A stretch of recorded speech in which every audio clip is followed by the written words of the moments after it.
Hello everyone, I just wanted to show you my current daily makeup routine. The first thing I do is go in with concealer on my bare face and I apply it on areas where I need it and I buff it in with a brush.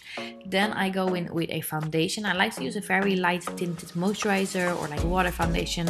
This one is from Pixie, which is really nice. Then I go in with another concealer which is a bit lighter and I use that to brighten up the under eye area.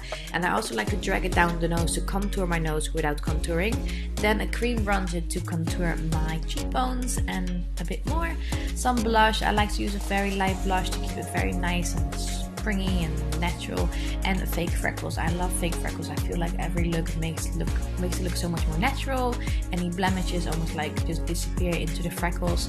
Then I go in with just one shade of eyeshadow to carve out the eyes. I curl my lashes loads before I apply loads of mascara, and then with this brow pencil I like to add almost like fake bottom lashes to make a bit more.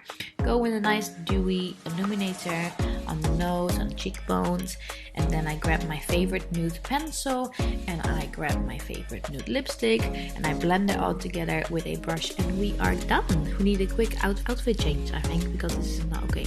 And yeah, that's my daily makeup. I hope you enjoyed it and thank you for watching. Bye!